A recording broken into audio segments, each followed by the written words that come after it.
ketika di awal-awal beliau seperti seorang salafi, betul. punya kajian bahwa kita juga bermakna salaf, jadi banyak yang dalam tanda kutip kena blur. Saya kira Ustadz Adi Hidayat ini dulu sama dengan Ustadz Salafi, akidahnya dan lain-lain. Ternyata ya setelah itu berbicara tentang masalah akidah, tentang masalah ya musik, kok tidak sama dengan yang dijelaskan oleh Ustadz Salafi. Bismillahirrahmanirrahim. Assalamualaikum warahmatullahi wabarakatuh. Alhamdulillahirabbil alamin. Assalatu wassalamu ala nabiyyina Muhammadin wa ala alihi washabbihi ajma'in. Amma ba'du. Teman-teman yang dimuliakan oleh Allah Subhanahu wa taala, kita bertemu kembali di channel Pencari Ilmu. Jadi di video kali ini kita akan membahas kembali yaitu tentang terkait Ustadz Adi Hidayat.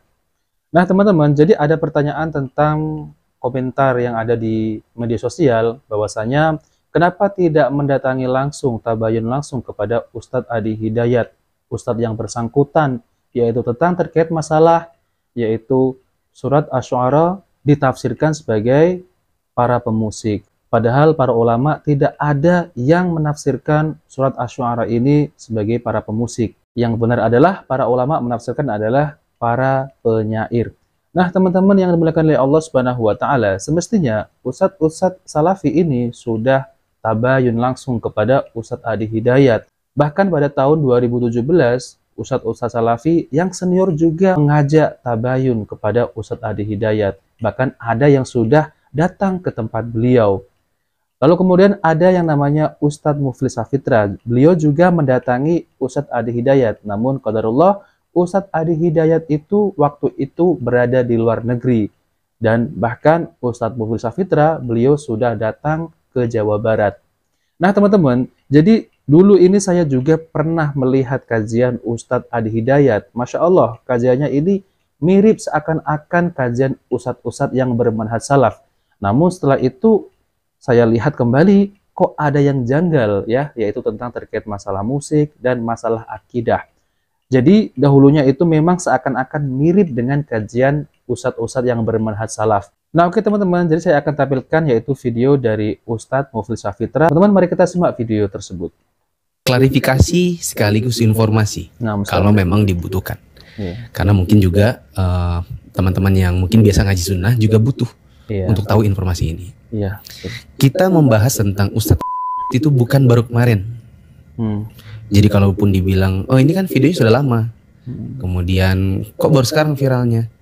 Enggak, kita itu sudah meneliti tentang Ustadz ketika di awal-awal beliau seperti seorang salafi, punya kajian bahwa kita juga bermakna salaf. Jadi banyak yang dalam tanda kutip kena blur dengan retorika beliau dengan berbagai materi di awal-awal, sehingga ketika 2017 akhirnya boom, dang, keluar beberapa video-video yang menunjukkan tentang akidah beliau, bagaimana metode istidlalnya. Akhirnya kita membuat berbagai tulisan, bantahan, seperti yang pernah dilakukan oleh Al-Ustadz Firanda Andirja hafizahullah, Ustadz Zainal Abidin hafizahullah. Kemudian saya sendiri pernah, cuma tulisannya qadarullah, tulisannya hilang karena websitenya tertutup. Yang memang tulisannya masih ada saya simpan, tapi sudah nggak momennya. Intinya 2017 sudah ada beberapa asatidzah yang mendatangi. Saya pribadi sudah beli tiket, saya udah nyampe Bekasi. Kemudian diberitahu oleh teman, oh beliau waktu itu pergi ke luar negeri, bahkan bukan hanya di Indonesia. Bila saya tidak salah, karena itu juga nggak penting. Nggak penting dia pergi kemana, yang jelas saya sudah datang dan jadwalnya ya intinya selisihan. Oke. Dan beberapa asatidzah kita itu sudah datang kepada beliau, ya senior bahkan. Hanya saja salah satu ustadz senior kita ada yang bilang, saya berikan hujjah kepada dia tentang asma wa sifat, tentang hal-hal yang mungkin dia keliru. Tapi meskipun kita sudah datangi dan nasihati, rupanya setelah itu tidak ada perubahan. Dua, beliau ini kadang playing victim, playing a role as a victim. Dia main peran seolah-olah dia ini jadi korbannya. Kan dia sering bilang juga, saya ini kan seperti orang yang sedang jalan tiba-tiba dilempar batu. Saya bilang antum dilemparin batu soalnya antum nebar paku. Nebar baku ya. Kalau antum jalan mulus, oke. Masalahnya antum membahayakan orang juga. Karena antum ini memberikan statement, fatwa, hukum yang kita anggap itu berbahaya buat kaum muslimin. Jadi bukan cuma sekedar jalan, tapi jalan menebar paku. Makanya sebagian orang lempar batu. Itu dua. Yang ketiga, saya tidak tahu menggambarkannya dengan kalimat apa, tapi begini loh. Asatidzah kita datang. Kemudian setelah pulang, yang maksudnya adalah sesuatu, nanti beliau ini menyampaikan kepada madu'unya dengan narasi yang berbeda.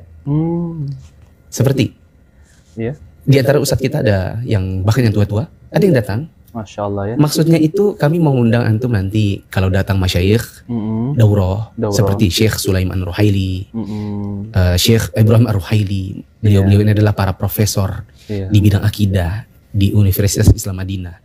Mungkin ada hal-hal yang mungkin antum belum pahami. Nanti antum bisa pas diundang daurah, nanti antum bertanya kepada beliau atau kita fasilitasi antum ketemu. Iya. Soalnya antum ini masya Allah pintar. Punya retorika yang bagus.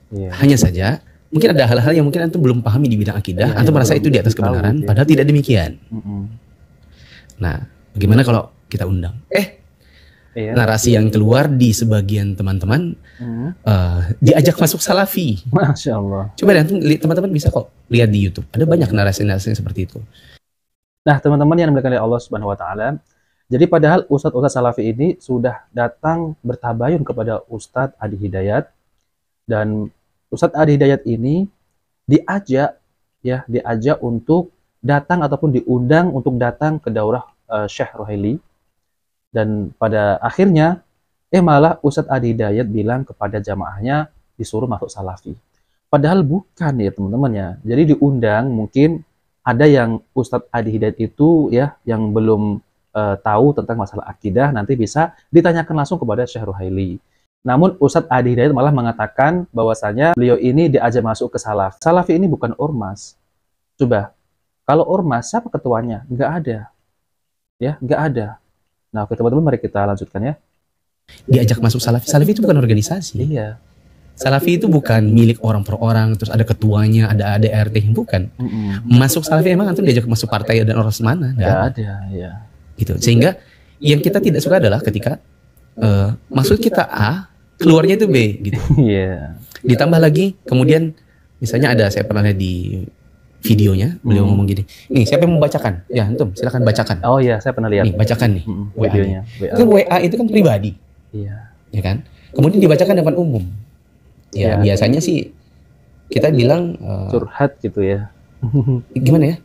Antara you play a role as a victim atau antum ini sedang curhat gitu kepada jamaah gitu ya. Dan kurang dewasa. Nih, silakan bacakan WA-nya. Silakan, yang lain dengar. What for gitu.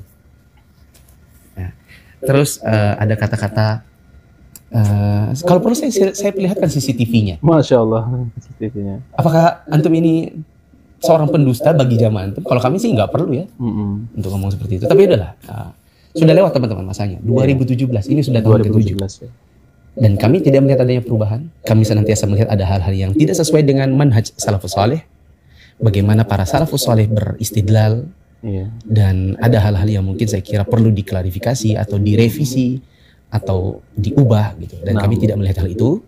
Maka sejauh kami tidak melihat hal itu, maka kembali kepada hukumnya. Apa itu? Ketika antum mempublikasikan sesuatu, maka antum siap untuk dikritisi secara publik gitu ya. Antum berfatwa tentang sesuatu lalu antum melemparkan ke publik kepada kaum muslimin, maka antum juga sedang bersiap-siap untuk dikritisi di hadapan kaum muslimin, dan itu biasa, wajar. Bukankah di antara para ulama kita seperti Al-Khatib mengatakan man sannafa faqad ja'ala aqlahu 'ala tabaqin ya'riduhu 'ala nas. Siapa yang menulis, kalau di zaman sekarang siapa yang punya video, siapa yang mempublikasikan kajiannya bentuk video atau audio, itu seperti membuka kepalanya, dia letakkan otak dan akalnya di atas satu nampan, dihidangkan kepada semua manusia. Orang bisa lihat isi otaknya, isi akalnya. Kenapa? Ya karena kajiannya dibuka.